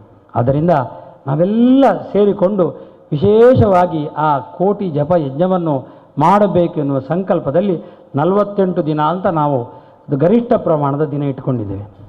ಮೊನ್ನೆ 15ನೇ ತಾರೀಕು ಕಟೀಲ್ನಲ್ಲಿ ಸಾಮೂಹಿಕವಾಗಿ ಎಲ್ಲರಿಗೂ ದೀಕ್ಷೆ ಕೊಡುವ ಮೂಲಕವಾಗಿ ಅವರು ಮಾಡ್ತಾ ಇದ್ದಾರೆ. ಈ ಮುಂದೆಯೂ ಅದನ್ನು ಮಾಡ್ತಾ ಇರಬೇಕು. ಅದಕ್ಕೆ ಏನು ನಾವು ನಿಯಮ ಹೇಳಿದ್ದೇವೆ ಅಂತ ಹೇಳಿದರೆ, ಪ್ರತಿ 48 ದಿವಸಗಳಲ್ಲಿ ಮಧುಮಾಂಸಾದಿಗಳನ್ನು ಬಿಡಬೇಕು. ಹೇಳಿದರೆ ನಮಗಿರುವಂತಹ ದುಶ್ಚಟಗಳು, ನಾವು ಕುಡಿಯುವಂತಹ ಚಟ ಇದ್ದರೆ ಅದನ್ನು ಬಿಡಬೇಕು. ಆ ಸಮಯದಲ್ಲಿ ಮಾಂಸ ತಿನ್ನುವುದನ್ನು ತ್ಯಜಿಸಬೇಕು. ಯಾಕೆಳಿದರೆ ಜೀವಸ್ಯ ಜೀವನಂ ಅಂತ ಮಾತುಂಟು. ಒಂದು ಜೀವವನ್ನು ತೆಗೆದೇ ಒಂದು ಜೀವ ಬದುಕುವುದು. ಆದರೆ ಆ ಜೀವವನ್ನು ತೆಗೆಯುವಾಗ ಆ ಜೀವಕ್ಕೆ ಸ್ವರೂಪ ಬೋಧೆ ಇರುವಂತಹ ಜೀವವನ್ನು ಕಡಿಮೆ ತೆಗಿಬೇಕು ಅಂತ ಎನ್ನುವುದು ಶಾಸ್ತ್ರ. ಹಾಗಾಗಿ ನಾವು ಸಸ್ಯಕ್ಕೂ ಜೀವ ಉಂಟು ಅಂತ ಒಪ್ಪಿದವರು ನಾವು. ಅದೆಲ್ಲ ಯಾರೋ ಒಬ್ಬ ವಿಜ್ಞಾನಿ ಕಂಡುಹಿಡಿದಲ್ಲ, ನಮ್ಮ ಭಾರತೀಯ ಶಾಸ್ತ್ರವೇ ಹೇಳಿದೆ. ಆ ಸಸ್ಯವನ್ನು ನಾವು ಕೊಂದು ಬದುಕ್ತೇವೆ, ಯಾಕಂದರೆ ನಮ್ಗೆ ಬದುಕದೆ ಉಪಾಯ ಇಲ್ಲ. ಆದರೆ ಸಸ್ಯಕ್ಕೆ ಸ್ವರೂಪ ಅವಬೋಧೆ ಇರುವುದಿಲ್ಲ, ಹಾಗಾಗಿ ಅದು ನರಳುವುದಿಲ್ಲ ಕೊಲ್ಲುವಾಗ, ಆದ್ದರಿಂದ ಕೊಂದು ತಿಂತೇವೆ. ಮಾಂಸವನ್ನು ತಿನ್ನುವಾಗ ಅದು ನರಳಿ ಕೊಲ್ತದೆ. ಒಂದು ಜೀವವಾದ ಹಾನಿಯ ಆ ಒಂದು ಕ್ರೌರ್ಯ ನಮ್ಮ ತಲೆಗೆ ಬರೋದ್ರಿಂದ ಈ ಜಪಾನುಷ್ಠಾನದಲ್ಲಿ ಆ ಕ್ರೌರ್ಯ ಬೇಡ ಎನ್ನುವ ದೃಷ್ಟಿಯಿಂದಾಗಿ ಮಾಂಸವನ್ನು ನಿಷೇಧಿಸ್ತೇವೆ. ದಾರವನ್ನು ನಾವು ಕೊಡ್ತೇವೆ. ಅದಕ್ಕೊಂದು ರಿಜಿಸ್ಟ್ರೇಷನ್ ಫೀಸ್ ಅಂತ 50 ರೂಪಾಯಿ ನಾವು ಇಟ್ಟಿದ್ದೇವೆ ನೋಂದಣಿಗೆ ಆಗಿ. ಅದರ ದಾಖಲೆಯನ್ನು ಇವತ್ತಿಗೆ ದಾರ ಸಾಕು ಅಂತ ಹೇಳಿದರು. ಆ ದಾರವನ್ನು ನಾವು ಕಟ್ಟಿಕೊಳ್ತೇವೆ. ಯಾವ ಸಂದರ್ಭದಲ್ಲೂ ಪುನಃ ಆ ದಾರವನ್ನು ನಾಳಿನವರೆಗೆ ಬಿಚ್ಚಬೇಕಾದ ಅಗತ್ಯ ಇಲ್ಲ. ನಿಮ್ಮ ತಿಂಗಳ ರಜೆ ಇದ್ದರೂ ಆ ದಾರ ಇರ್ಬೋದು, ಮತ್ತು ಪುನಃ ಪೂರ್ಣವಾಗಿ ಸ್ನಾನ ಮಾಡಿದರೆ ಅದು ಶುದ್ಧ ಆಗ್ತದೆ. ಯಾಕೆ ಹೇಳಿದರೆ ಶಾಸ್ತ್ರ, ಕೆಲವರಿಗೆ ಸಂಶಯ ಬಂದು ಕೆಲವು ಪ್ರಶ್ನೆ ಕೇಳಿದರು ನಮ್ಮಲ್ಲಿ, ಬರೀ ಮೈಯಲ್ಲಿ ಯಾರೂ ಸ್ನಾನ ಮಾಡಬಾರ್ದು ಅಂತ ಶಾಸ್ತ್ರ, ಅದು ವರುಣನಿಗೆ ಅಪಚಾರ ಆಗ್ತದೆ ಅಂತ. ಆದ್ದರಿಂದ ಮೈಯಲ್ಲಿರುವ ಬಟ್ಟೆ ಆಗಾಗದೆ ಆದರೆ ಶುದ್ಧವನ್ನು ಕಳೆದುಕೊಳ್ತದಲ್ಲ ಅಂತ ಕೇಳಲಿಕ್ಕಿಲ್ಲ, ಅದು ಶುದ್ಧ ಆಗ್ತದೆ. ಅದೇ ರೀತಿಯಾಗಿ ಇದು ದೇವರಿಗೆ, ಕಟೀಲು ದೇವರಿಗೆ ಇಟ್ಟಂತಹ ದಾರವನ್ನು ನಿಮಗೆ ಕೊಡ್ತಾ ಇದ್ದೇವೆ.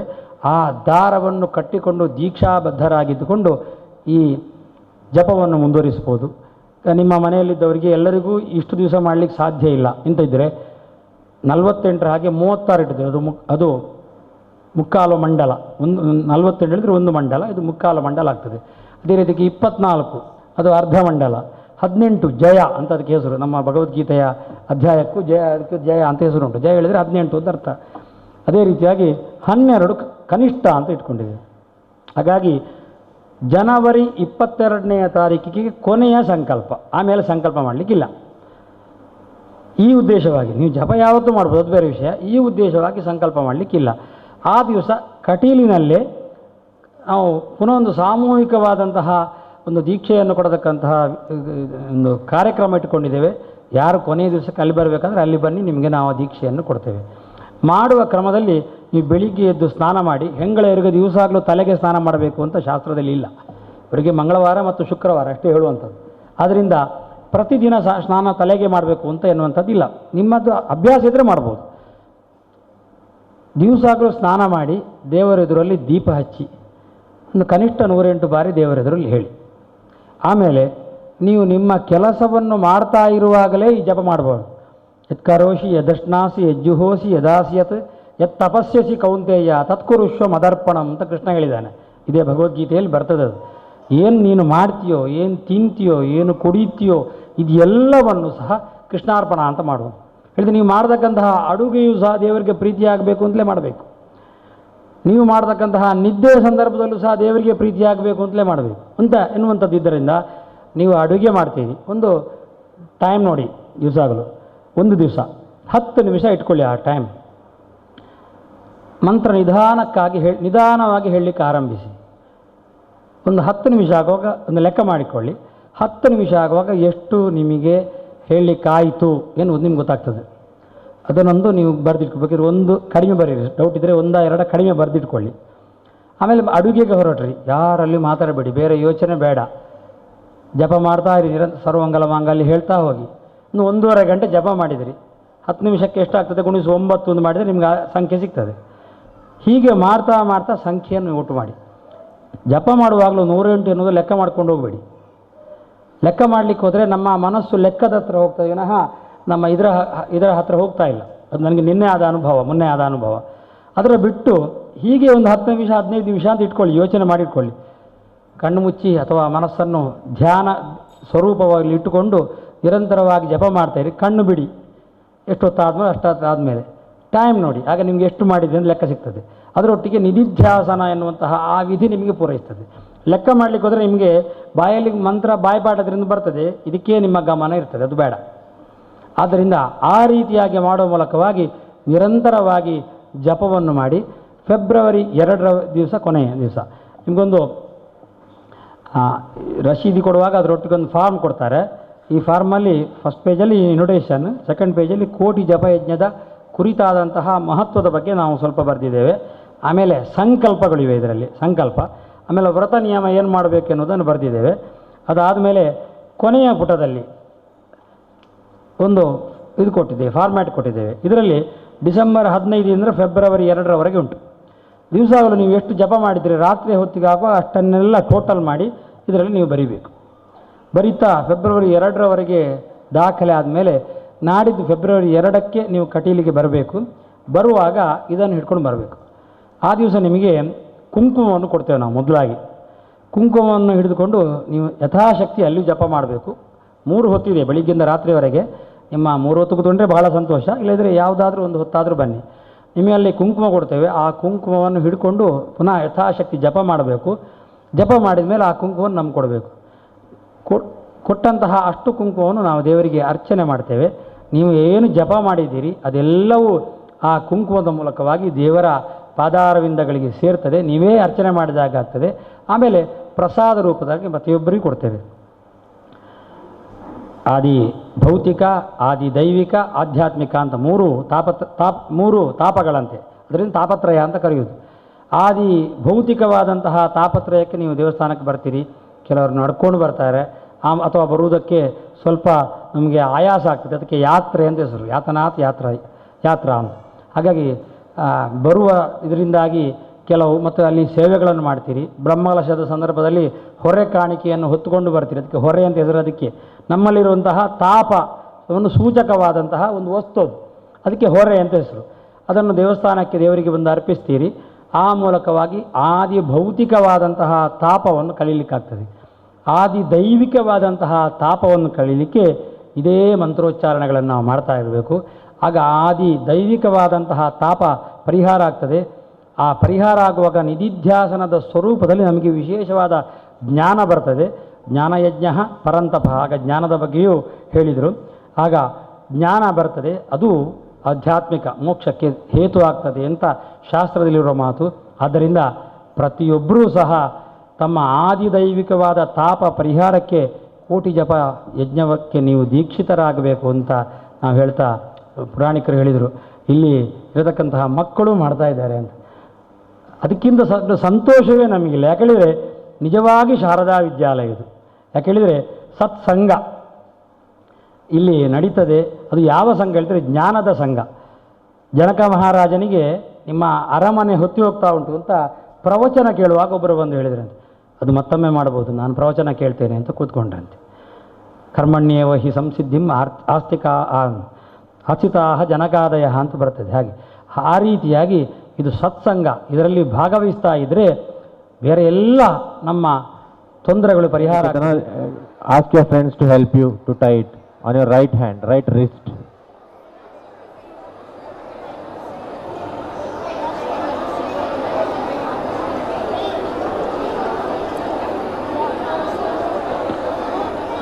ಮಕ್ಕಳಿಗೆ ಹೇಳುವಂಥದ್ದು, ಇದನ್ನು ಕಟ್ಟಿದ ನಂತರ ಒಂದು ದಿವಸವೂ ಬಿಡದೆ ಜಪ ಮಾಡಬೇಕು. ಈಶ್ವರ ಕೃಷ್ಣೋ ಯತ್ರ ಪಾರ್ಥೋ ಧನುರ್ಧರ ಅನನ್ಯಾಶ್ಚಿಂತಯಂತೋ ಮಾಂ ಯೇ ಜನಾಃ ಪರ್ಯುಪಾಸತೆ ತೇಷಾಂ ನಿತ್ಯಾಭಿಯುಕ್ತಾನಾಂ ಯೋಗಕ್ಷೇಮಂ ವಹಾಮ್ಯಹಂ.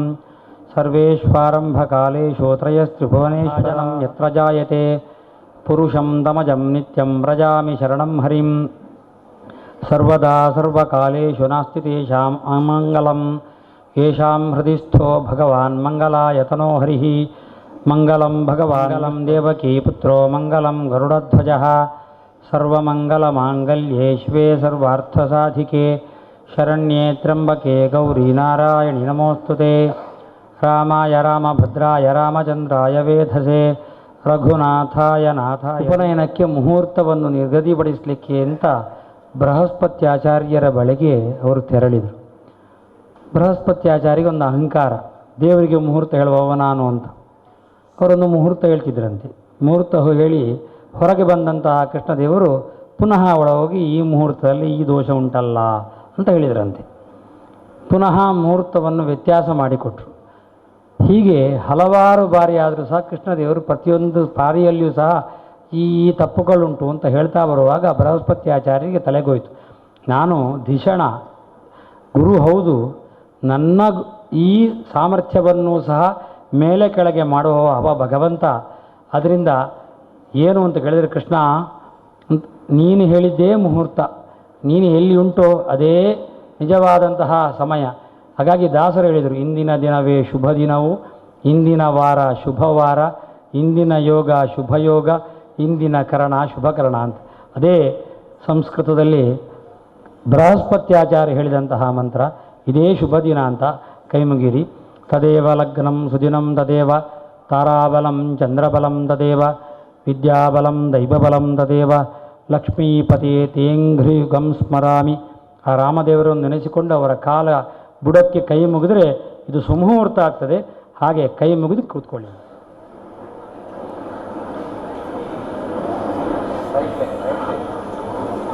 ಇದು ಸಂಕಲ್ಪ.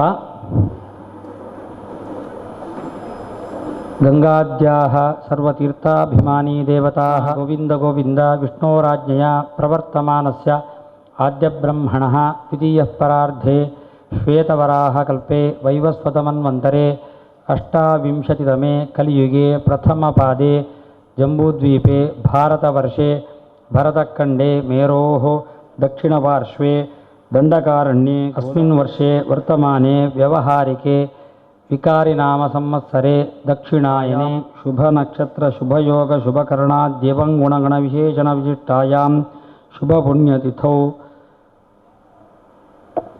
अस्मदादिगुरूणां श्रीमन्मध्वाचार्याणां हृत्कमलमध्यनिवासि वासुदेव सङ्कर्षणप्रद्युम्नानिरुद्धचतुर्मूर्त्याद्यनन्दावतारात्मक श्री माङ्गल्यमूर्तिश्री दुर्गान्तर्यामि श्री लक्ष्मीनारायण प्रेरणया दुर्गान्तर्यामि श्री लक्ष्मीनारायण प्रीत्यर्थं विशेषतः परशुरामक्षेत्रे नन्दिन्याः तीरे भ्रामर्याः अवतारक्षेत्रे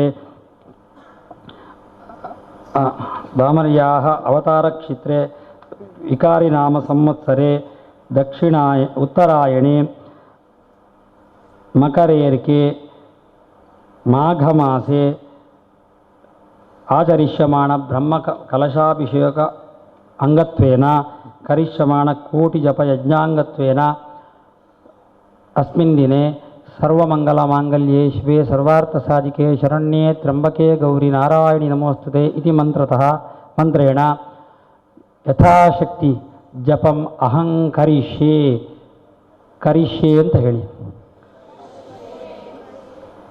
ವಿಶೇಷತಃ ಮಮ ಅಂತ ಹೇಳಿ. ನಿಮ್ಮ ನಕ್ಷತ್ರ ಗೊತ್ತಿದ್ರೆ ನಕ್ಷತ್ರ ಹೇಳಿ,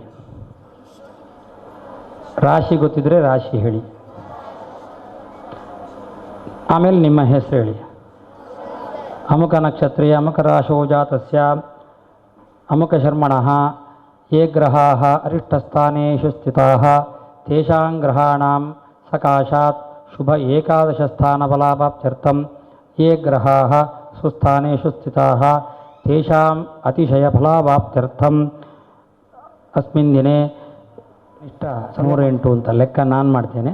ನೀವು ಕೈಮುಗಿತಾ ಈ ಜಪವನ್ನು ಮಾಡ್ತಾಯಿರಿ. ನಾನು ಮೊದಲನೇ ಸಲ ಪಾದವಾಗಿ ಹೇಳ್ತೇನೆ, ಆಮೇಲೆ 2 ಪಾದವನ್ನು ಸೇರಿಸಿ ಹೇಳ್ತೇನೆ, ಮತ್ತೆ ಒಟ್ಟಿಗೆ ಹೇಳ್ತೇನೆ. ತ್ರ್ಯಂಬಕೆ ಗೌರಿ ನಾರಾಯಣಿ ನಮೋಸ್ತುತೆ ಸರ್ವಮಂಗಲಮಾಂಗಲ್ಯೆ ಶಿವೆ ಸರ್ವಾರ್ಥಸಾಧಿಕೆ ಶರಣ್ಯೆ ತ್ರ್ಯಂಬಕೆ ಗೌರಿ ನಾರಾಯಣಿ ನಮೋಸ್ತುತೆ ಸರ್ವಮಂಗಲಮಾಂಗಲ್ಯೆ ಶಿವೆ ಸರ್ವಾರ್ಥಸಾಧಿಕೆ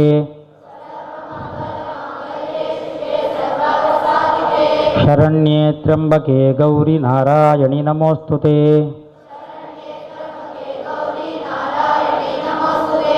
ಸರ್ವಮಂಗಲಮಾಂಗಲ್ಯೆ ಶಿವೆ ಸರ್ವಾರ್ಥಸಾಧಿಕೆ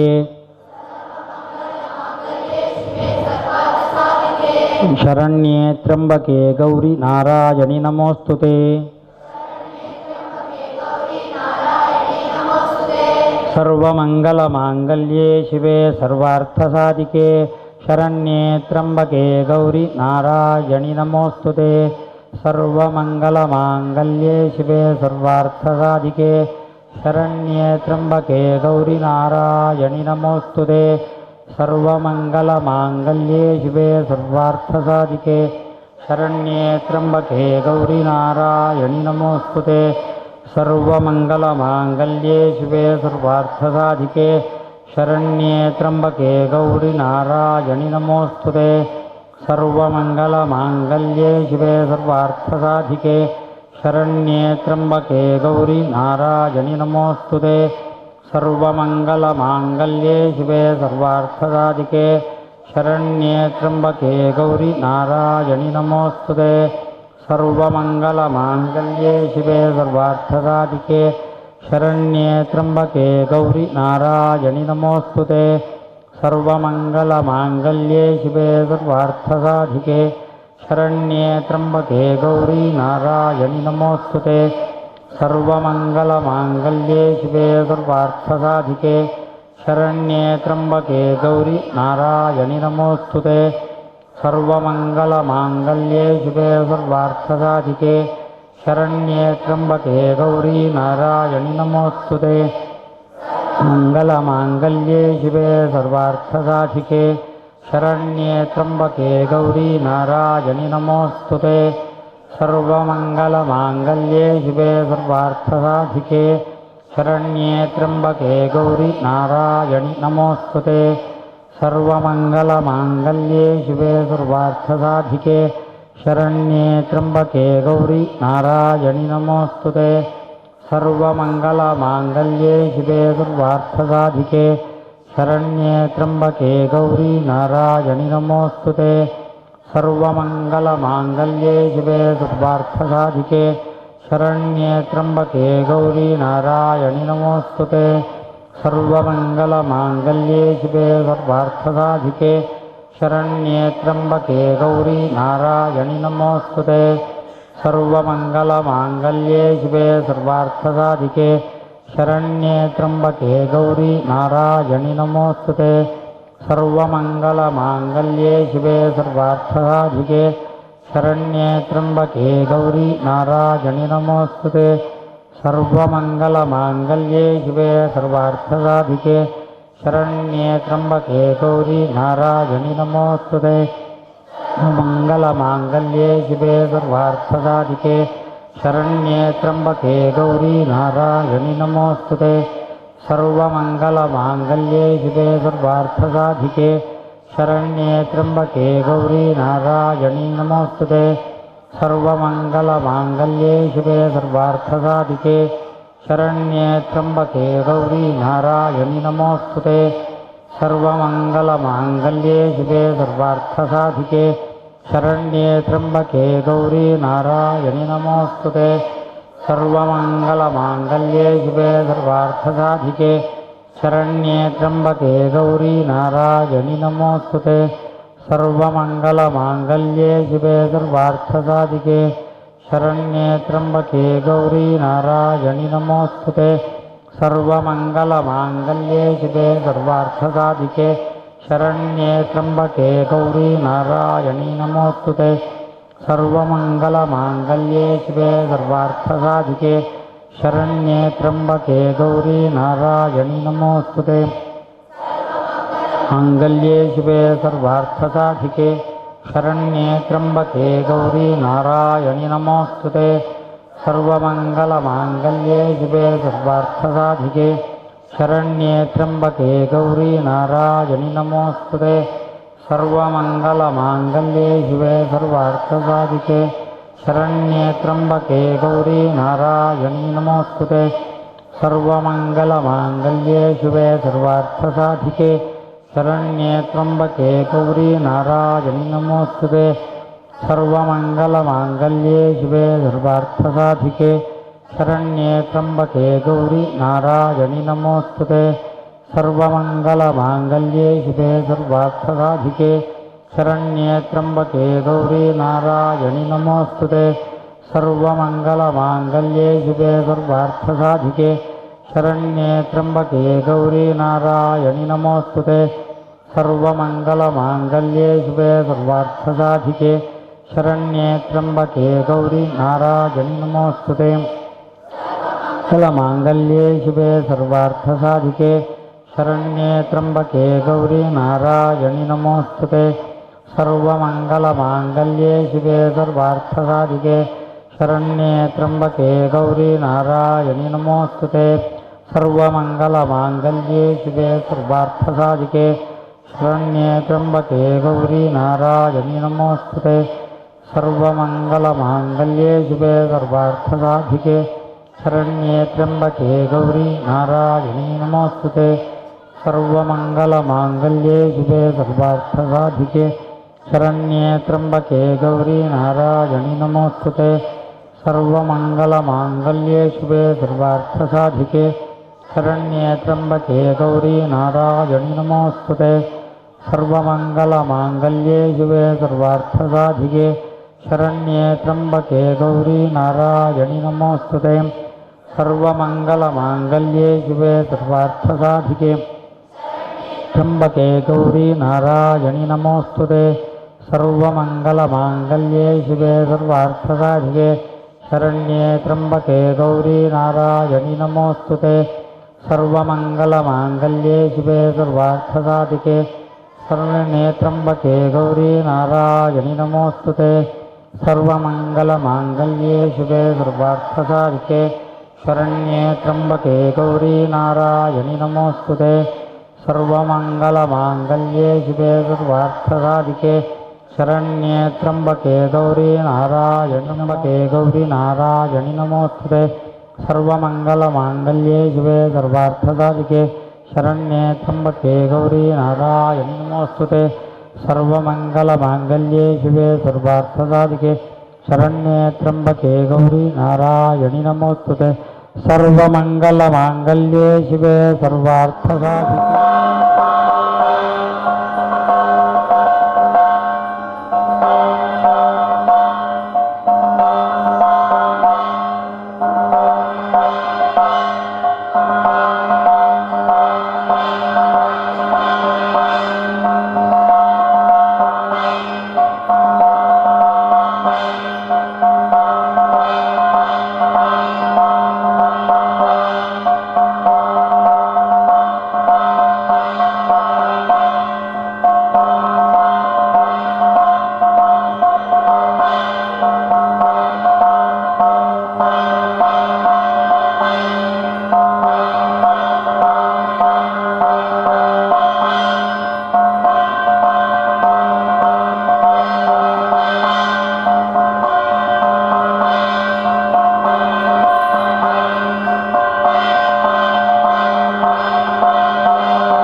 ವಿದ್ವಾಂಸ ಅಸರಡೆಗೆ ನಾನು ಹೃತ್ಪೂರ್ವಕವಾದಂಥ ಧನ್ಯವಾದವನ್ನು ಕೊಡ್ಪ ಐದು ಒಟ್ಟಿಗೂ ನಮ್ಮ ಪ್ರತಿವರಿಲ್ಲ ಇನ್ನು ಬತ್ತಿನ ಗ್ರಂಥ ಅಂದರೆ ನಮ್ಮ ಇಲ್ಲಡೆ ಬೇರೆಯವರಿಗೆ ಈ ಜಪ ಅಲ್ಪ ಸಾಧ್ಯಂದು ಒಂದು ದೇವರಿಗೆ ಕ್ಷೇತ್ರದ ಅಭಿವೃದ್ಧಿಗೋಸ್ಕರಂತೆ ನಮ್ಮ ವೈಯಕ್ತಿಕ ಶುದ್ಧಿಗೆ ಅಭಿವೃದ್ಧಿಗೆ ಒಂದು ಮಹಾಮಂತ್ರ ಈ ಮಂತ್ರನ ಮಾತ್ರ ಜಪ ಮಾಡ್ಕೊಂಡು ಮಾತ್ರ ಅತ್ತೆ ಕ್ಷೇತ್ರದ ಬೇತೆ ಬೇತೆ ಈ ಧಾರ್ಮಿಕ ಕಾರ್ಯಕ್ರಮ ಮಾತ್ರ ಬಾಗಿಲ್ಲ ಕಾಣ್ಕೊಂಡು ಪುನಃ ರೆಡ್ಡಿ ಸರ್ತಿ ಆನೆ ವೇದಮೂರ್ತಿ ಆಶ್ರಮರಿಗೆ ನಮ್ಮ ಮಾತನ್ನು ಕೊಡಬಾರ್ದು ಸಾಷ್ಟಾಂಗ ನಮಸ್ಕಾರ ಮತ್ತು ಕೃತಜ್ಞತೆ